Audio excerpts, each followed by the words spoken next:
Okay, hello everyone. Sekarang we akan jelaskan 3.1 nasionalisme negara kita sebelum World War II ataupun in your textbook Perang Dunia Pertama.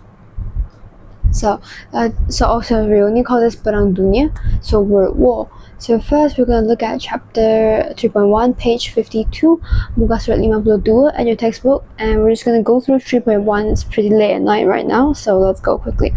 Okay, so later onwards, for chapter 2, right? Okay, let me put this like this. For chapter 1, you were learning about the ciri-ciri negara bangsa. You're talking about how you shape a country and the history of it in Alam Melayu and mostly Melaka. Then, for chapter 2, you were focusing on the act of nationalism, and we were focusing a lot on first saying where it came from, which was Barat. Then it went all the way to Timor, your Asia, then to your Asia Tenggara, then eventually to our country. Then we did some jelaskan, and we went pretty in depth in this in our chapters 2.5 all the way to 2.8. Now we're ending these chapters, and we're going to chapter 3, where we talk about World War I and World War II. World War I, we don't talk about our country because it does not touch Asia. But for nationalism here, it's giving you a quick recap of your chapter 2. Recap on chapter 2. So let's start. So the first thing here they say, okay, nasionalisme di negara kita sebelum Perang Dunia tercetus daripada gerakan orang Melayu menentang campur tangan British. Namun begitu, gerakan awal secara terbuka mendapat reaksi dan tindak balas yang keras. It received a very tough, very rough, very aggressive response from the British. Okay, then they tell you, okay, kesedaran awal nasionalisme. So, sejak abad ke-20, from the 20th century, British membendung idea gerakan Islam dari Timur Tengah. This is your keyword, okay? Membendung means to stop, means to 阻止, means to prevent, not really prevent, but to halt, put something to a stop. Here, put here, stop the gerakan Islam that happened all the way at our Timur Tengah. So although they don't tell you it's gerakan Islam or gerakan pan-Islamisme, but you can understand that this is happening in Mesir and Uthmaniyah, okay, Empire Uthmaniyah. So I'm just going to put this in blue to let you know that. Okay, then British dengan persetujuan Raja-Raja Melayu memperkenalkan enactment. Okay, this is your keyword here. Memperkenalkan enactment. So it's a law called Undang-Undang. Let me do my undang symbol, which is this. Okay, Undang-Undang Islam 19. Oh, I cannot spell anymore. Islam 1904. Now, although it says dengan persetujuan Raja-Raja Melayu, let's be damn real here, when have the sultans ever had power? So you can imagine this is forced onto them. Okay, now what is so special about your enactment Islam 1904? Because this thing enraged a lot of people. Why? Because in this particular enactment, it states that bagi memastikan sesiapa yang mencetak dan mengedarkan tulisan berkaitan dengan agama dan politik, so agama Islam lah. Okay, I'll put AG and then put the moon here. Agama Islam, agama dan politik. This one, if you check closely to let me check to your page 42 of your textbook, they do tell you a little bit about this over at the politik part. National Gerakan Nasionalis Kesan and they had the rules, everything. They do state a little bit. We're going in depth here. So, sesiapa yang mengedarkan atau mencetak, you print writing regarding agama dan politik Islam tanpa keizinan Sultan, without the Sultan's permission, boleh dikenakan hukuman penjara. You could go to jail, penjara, because of this. Because of what? Simply printing out papers like, woohoo, agama Islam, and then the British are like, okay, to jail. So you can imagine how pissed off everyone was. PMO. So what else did they do? They didn't stop here. You see, the British, they were like, I don't think this enactment is enough. Let me do something extra. So, memperkenalkan, you see, British memperkenalkan dua badan penyiasat. That is your keyword here, badan penyiasat. Wow, I cannot read anymore. Penyiasat. yang merupakan an investigation team, an investigation board untuk mengawal gerakan Islah Islamiyah. So that is actually the full name of your gerakan Islah. So far we've only been calling it Islah, right? So for here it's acceptable if you do not write the Islamiyah, but as I'm currently teaching you, I want to, give you the most lengkap punya answer, Islamiyah. Okay. So what were the bureaus that day? We can say perkenalkan. The first one is your Jabatan Siasatan Jenayah. So I'm gonna just write Jabatan. That means they give you the English word for this, Criminal Intelligence Department. Criminal, because Jenayah, the word Jenayah means crimes. Okay. Then the second one, Biro Siasatan Politik, which means over here the Biro Siasatan Politik, referring to the Political Intelligence Bureau, which is, if one is about catching criminals, the other is about the politics, which is actually working together. It's pretty much the same thing. So politic, I will put my symbol for politic, this nice little orange with a P in it. Okay. So that is what they tell you for the first part. Then we move on. So British, kebangkitan Islam pada peringkat antarabangsa menyebabkan British, this is your keyword here. I'm going to put this here, British.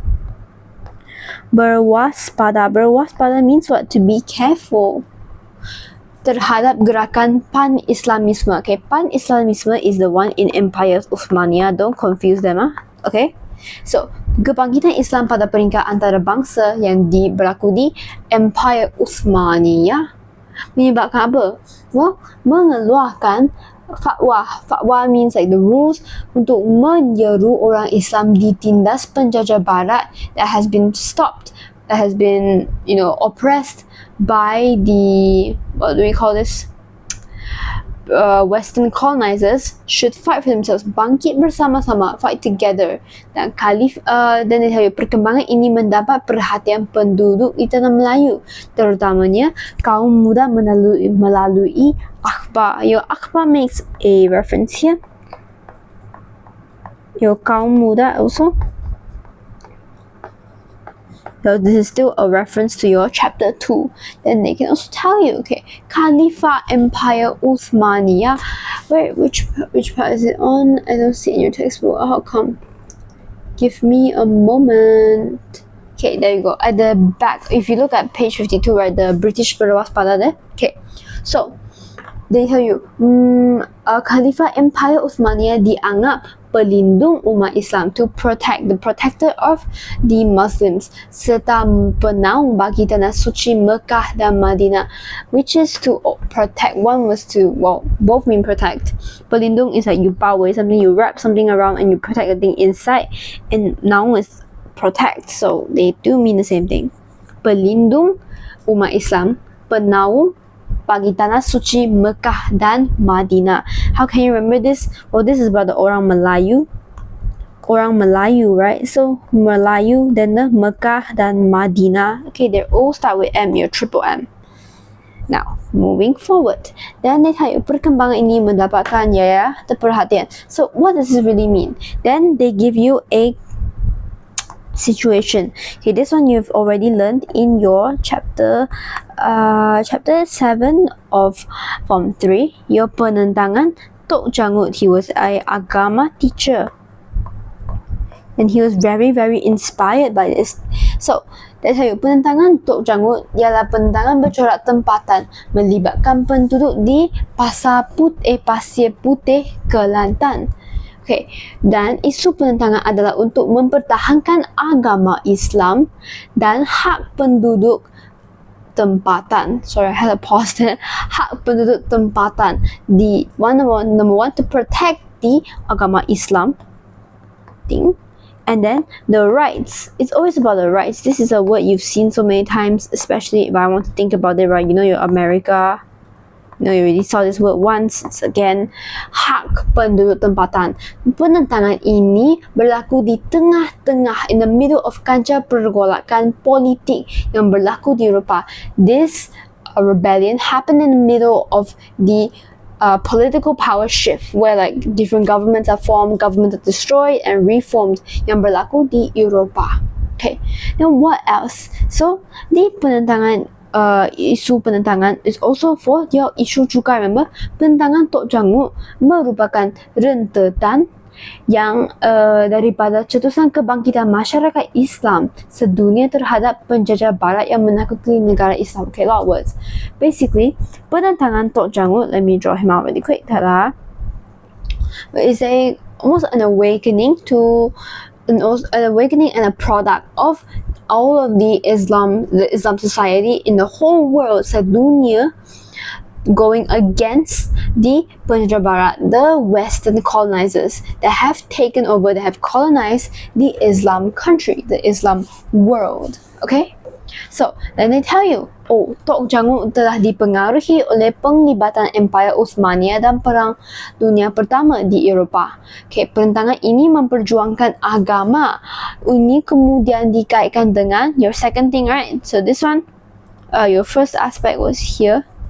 Okay, your agama dan hak penduduk. Then the next one is your isu cukai. They tell you here. Isu cukai. Okay, the issue about the taxes, if you didn't know, that was basically the whole thing that the Malay people were fighting about. Then the final thing, yang dikenakan serta sikap membenci. Okay, I'll write just the keyword. Benci means what? Benci means to hate. To show off how much they hate the British people. Okay? Then we move on. So, then the thing is, did your penentangan Tok Jangut, did it succeed? Did Tok Jangut end up like freeing us from the British colonization? No, absolutely not. You see, in the textbook, they gave you the picture of Tok Jangut going through his punishment because unfortunately, he was hung to death. So let's talk. Penentangan Tok Jangut gagal. Okay, masyarakat menyusun strategi lain untuk pihak British. So although they failed, the society learned their lesson and formed new strategies, which is from your what? Remember this damn thing. This word akhbar dan majalah. You're gonna see this everywhere, bro. Akhbar dan majalah menjadi wahana. That's your keyword here. Wahana penting untuk menentang British. Okay, wahana penting untuk meniupkan, to breathe in the kesedaran kebangsaan, to spread your awareness regarding your nationality, the people. Okay, then, namun begitu, did this happen very successfully? No, because the British obviously saw this. Okay, the British, they were like, this is, can I draw eyes? Yes. Hold up. The British were like, hey, that's not cool. Okay, that's actually very, very scary. Hold up. I think I'll just draw the eyes. They were like, hey, that's not cool. So, tetapi kawalan British sangat tegak, in the sense that there was a very strict control over them. So they tell you, undang-undang British. Namun begitu, kesedaran politik tidak dilakukan secara terang-terangan. They could not do this just out in the open. Wah! No, because ini disebabkannya adanya undang-undang, there were rules set in by the British. Yang buat apa? Yang kawalan ketat, very strict control by the British terhadap kegiatan yang mengancam kedudukan British.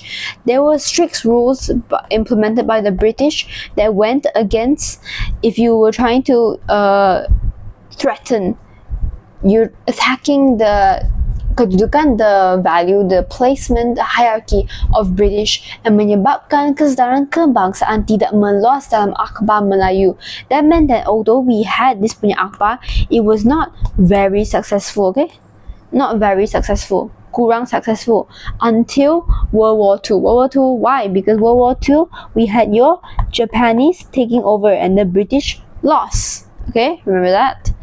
So let's move on then. So they tell you, moving on to the bottom.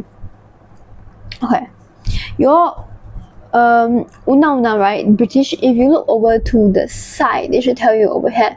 Okay, cerita terkuku yang tersiar dalam akhbar Melayu seperti Utusan Melayu. Okay, so you've already learned that. Okay, then there are new ones. Lembaga Melayu, this is a new one. So give me some, I think I can put it here.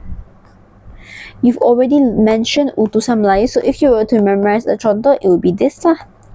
Okay, but there are others. Utusan Melayu, Lembaga Melayu, Lidah Teruna, dan Pengasuh pada tahun 1920 merupakan pernyataan politik kemerdekaan. Okay, pernyataan tersebut disampaikan secara berselindung, secretly, di sebalik wajah, behind faces dan berlaku embodies of animals, disebabkan oleh adanya undang-undang pemerintah yang mengongkong penerbitan akhbar, meaning that there was a story, cerita terkukur, where they used the faces and bodies of animals to talk about these government political issues.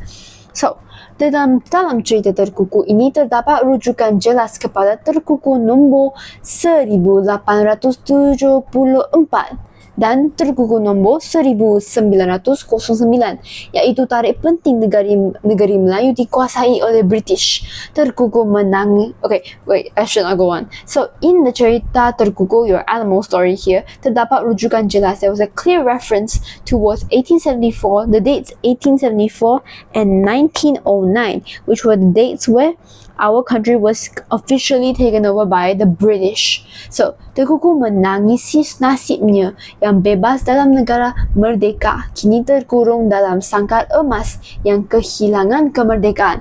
Okay, this is a very poetic thing to say. What they're trying to tell you is that in the story, they were crying because of their fates, where they once lived in a negara merdeka, in a free country, free state, and now are stuck terkurung dalam sangkar emas. You know, like the bird cages? Yes, that sangkar emas, a golden bird cage. So it looks very shiny, very pretty on the outside. Like, whoa, the British, they're so nice. But in reality, this is still a jail cell. Okay? That is all about your cerita terkukur. Then finally at the bottom they give you like, kesedaran nasionalisme sebelum Perang Dunia lahir daripada kesedaran semangat cinta Finland. This is a pass through, okay? So before we move on, I do want to explain a little bit more about your wahana, which is where we talk about this, your undang-undang British. What was the big reason for this? To menghalang orang Melayu menyatakan sikap politik mereka melalui bahasa bertulis. They wanted to prevent them from spreading. This is your keyword here, mengelakkan. Mereka, not really elakkan, sorry. They use the word halang here to stop the people from like saying their big opinions out on the written books. So, mengawal kebebasan bersuara, penerbitan dan berpersatuan. They were controlling the freedom of speech, kebebasan bersuara, kebebasan printing, penerbitan dan kebebasan berpersatuan. That means the freedom to be united as one whole, berpersatuan, to have a group. Kesedaran kebangsaan tidak meluas dalam akhbar Melayu sebelum Perang Dunia Kedua, which is why initially, because you're Japan, right? I'm gonna put this at the side because we're gonna go into this in 3.3. Because your Japan came over and we're like, whoa, the British are mean, guys. Semangat Asia untuk Asia. Let me save you. Okay, you wanna write your articles? Sure, hell yeah, do that. Thus, the orang Melayu were like, holy shit, these Japanese people, they're good, amazing, yippee.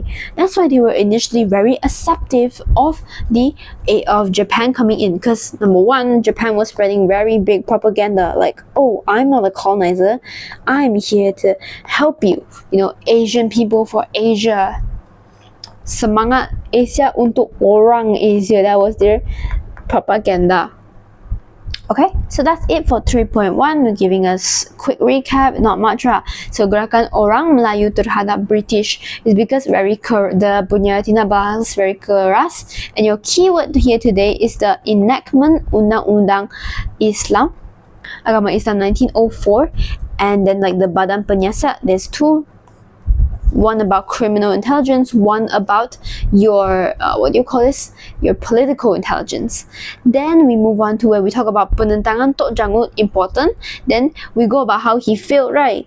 He failed, thus wujudnya the majalah. But of course the majalah, they had to be done very secretly because the British were not a big fan of that. They were not cool with that. Okay, that's the British. And there you go. That is the very quick recap of 3.1. Thank you so much. Bye bye.